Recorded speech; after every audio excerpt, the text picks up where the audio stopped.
Kakaunti na lang yung lansunis. So, dami na nakain. Napakatamis yung lansunis na ito. Galing Davao daw. Yan o. Pati rambutan. Tuklapin. Ang sarap din.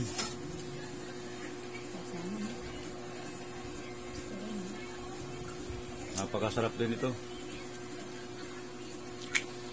Ayan o. Tingnan nyo.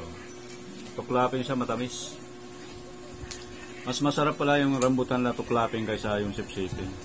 Kasi yung sipsipin, hindi mo makuha lahat itong ganitong laman eh. Pag tuklapin, tuklap lahat yan. Makakain mo talaga. Matitira lang buto. Pag sipsipin naman, minsan hindi mo masipsip, tinatamad ka na tatapon mo na.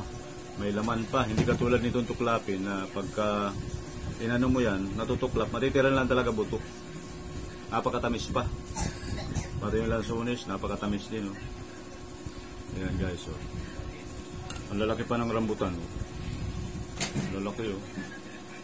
Oh, green pa pero napakatamis nito. Galing Davao din daw ito, eh. Sabi nung titinda, eh. Pero marami dito yan sa Laguna, Quezon.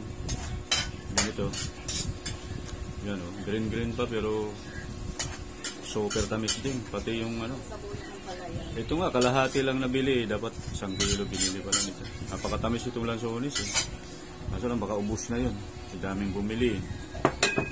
Ayan guys. Thank you guys sa support nyo dyan sa aking video. Rambutan at saka lansunis. Grabe tamis itong dalawa na to. Lansunis at saka rambutan. So ganito na lang. Oh. Ito na nga yung mga pinagbalatan ng lansunis. Oh. Thank you so much guys sa support sa aking video na to.